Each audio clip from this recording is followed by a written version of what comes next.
តើលោកគ្រូអ្នកគ្រូទាំងអស់គ្នាថ្ងៃនេះខ្ញុំមិនណែនាំផែនការ3ឆ្នាំ1ឆ្នាំនិង3ខែអញ្ចឹងនៅក្នុងផែនការ3ឆ្នាំយើងប្រើกระดาษមួយស្លឹកទេ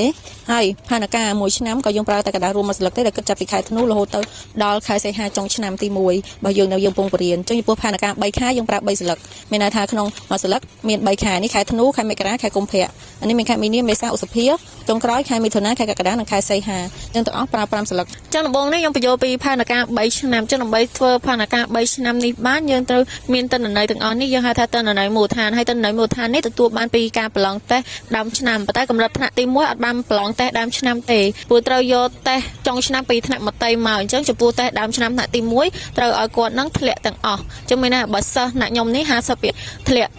ទាំងអស់គ្នាគឺស្មើនឹង 100% អញ្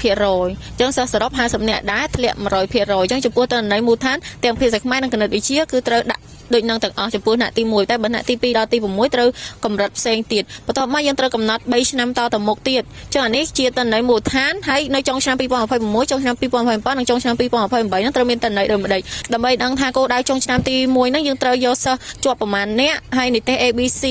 នឹងប្រមាណអ្នកអញ្ចឹងត្រូវមើលទៅតាមគម្រោងផែនការគោលដៅដូចនេះអញ្ចឹងចំពោះអ្នកចូលគម្រោងជីពឆ្នាំទី1មានតែឆ្នាំមុននឹងគេប្រើគម្រោង ABC 17%ប៉ុន្តែខាងសាលាខ្ញុំនេះចូលឆ្នាំទី2អញ្ចឹងគម្រោងគោលដៅត្រូវឡើងដល់ 24% មានន័យថានិទេស ABC នេះធ្វើមិនឲ្យបាន 24% អញ្ចឹងខ្ញុំត្រូវយកទិន្នន័យ4% 6% 14% 20 26 30ដែលគ្រប់ 100% ហ្នឹងត្រូវបំពេញចូលគោលដៅចុងឆ្នាំ2026អញ្ចឹងលោតបន្តទៀតឆ្នាំទី2ដែលបន្ទាប់ពីឆ្នាំ2026 2027នេះត្រូវយកគោលដៅ 40% ហើយឆ្នាំចុងក្រោយឆ្នាំទី3នេះត្រូវយកគោលដៅរហូតដល់ 52% អញ្ចឹងខ្ញុំដាក់ចូលក្នុងតារាងដើម្បីបញ្ជាក់ឲ្យច្បាស់អញ្ចឹងចំនួននិទេស A នេះត្រូវយកដល់ 4% អញ្ចឹងចំពោះ 4% គិតចំពោះសិស្សយើងតើប្រហែលនេះអញ្ចឹងត្រូវយក4ចែកនឹង100គុណនឹងចំនួនសិស្សជាក់ស្ដែងអញ្ចឹង 4% នៃ50នាក់គឺ2នាក់តមក 6% 3នាក់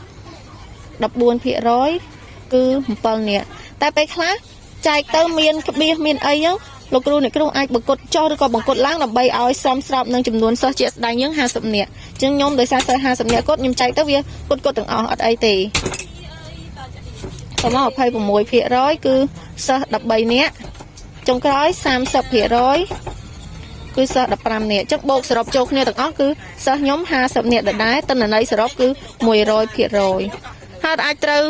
ផ្លាស់ប្ដូរអីបានទេព្រោះនេះជាគម្រោងគោលដៅដែលគេកំណត់ឲ្យយើងត្រូវទៅធ្វើឲ្យបាននៅចុងឆ្នាំប៉ុន្តែបើទិន្នន័យជាក់ស្ដែងចេញបែបណាក៏យើងនៅតែដាក់បែបហ្នឹងដែរអញ្ចឹងគម្រោងហ្នឹងយើងគ្រាន់តែកំណត់ទុកទាំងភាសាខ្មែរនិងគណិតវិទ្យាចំពោះអ្នកទី1ហ្នឹងត្រូវទៅសេដូចគ្នាដែរ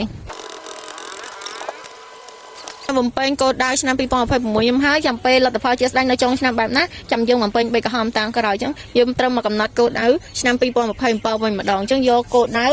8និទេស A លោដល់ 8% ចុង 8% សិស្ស4នាក់ 15% អញ្ចឹង 15% នេះក៏វារៀងលើសខ្វះគ្នាដែរអញ្ចឹងអាច 15% ហ្នឹងខ្ញុំថា7នាក់ដែរតើហើយនឹង 17% ខ្ញុំថា9 2នឹង8រួចគ្នាវិញ 30% 30% គឺ15នាក់ 20% 10នាក់និង 10% គឺ5នាក់អញ្ចឹងពេលបូកចូលគ្នាទៅឃើញសិស្សសរុប50នាក់ដែរទិន្នន័យ 100%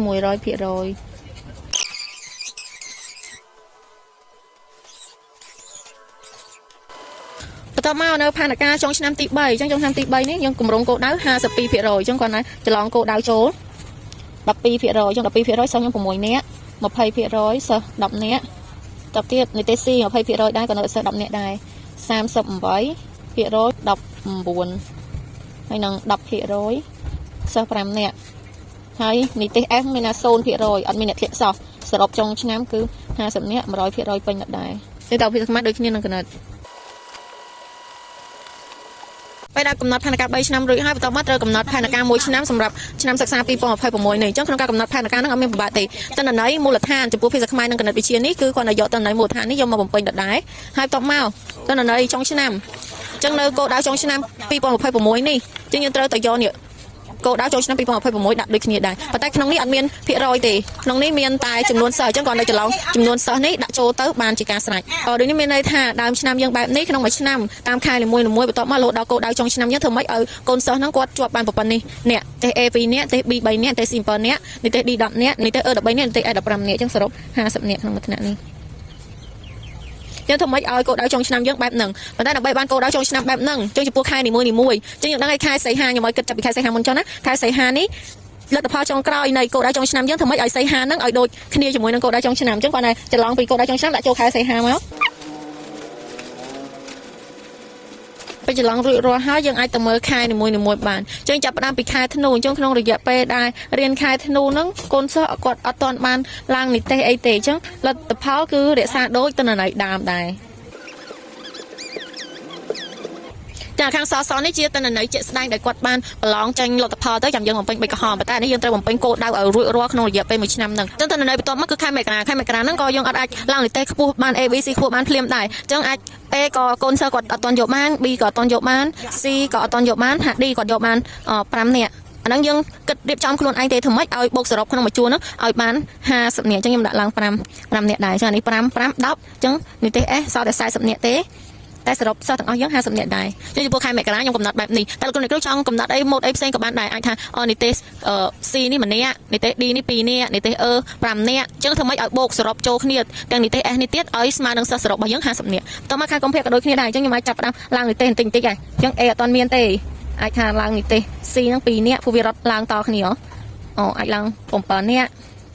ឡើង8នាក់អញ្ចឹងនិទេស S នេះសល់តែ33នាក់ទេសរុបជោគគ្នាទាំងអស់គឺ50នាក់ដែរចំពោះខែមីនាក៏ដូចគ្នាដែរឡើងម្ដងតិចខ្ញុំថានិទេស A អត់ទាន់មានទេតែនិទេស B អាចបាន1នាក់និទេស C អាចឡើងលោតដល់3នាក់និទេស D ឡើង8នាក់និទេស E ឡើង10នាក់ F ថយមកសល់តែ28នាក់ទេពេលបូកជោគគ្នាទៅសរុបនៅតែ50នាក់ដែ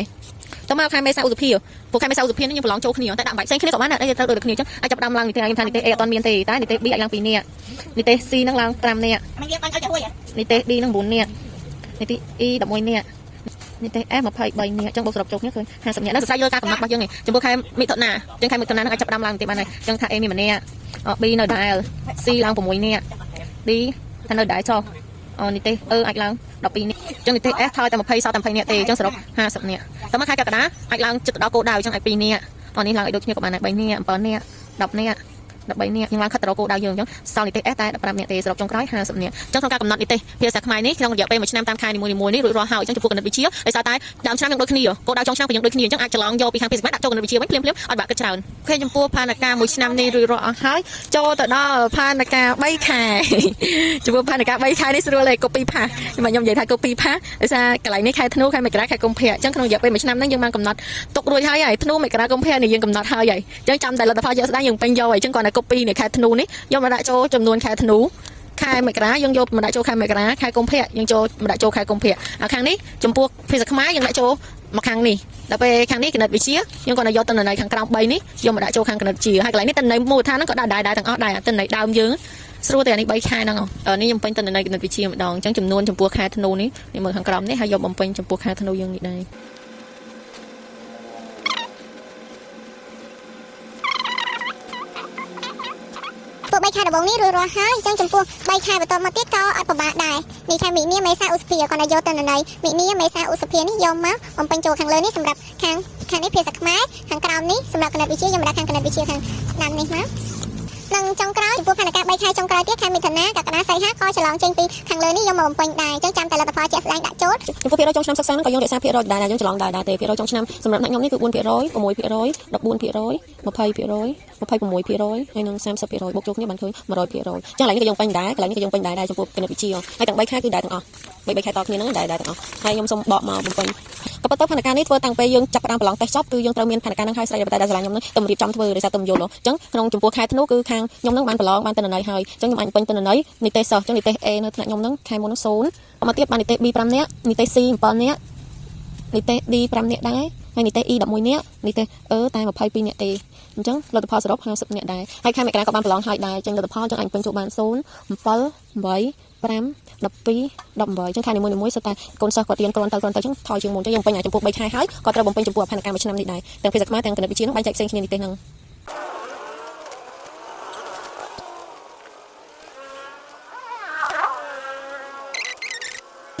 ប់ខ្ញុំក៏មានតែប៉ុណ្្នឹងដែរលោកគ្រូអ្នកគ្រូមានចម្ងល់អីអាចសួរនាំខ្ញុំបន្ថែមក្នុង comment ក៏បានក្នុង chat ក៏បានដែរខ្ញុំដឹងអីបន្ថែមទៀតខ្ញុំអាចជួយណែនាំបាន Oh, thank you so much.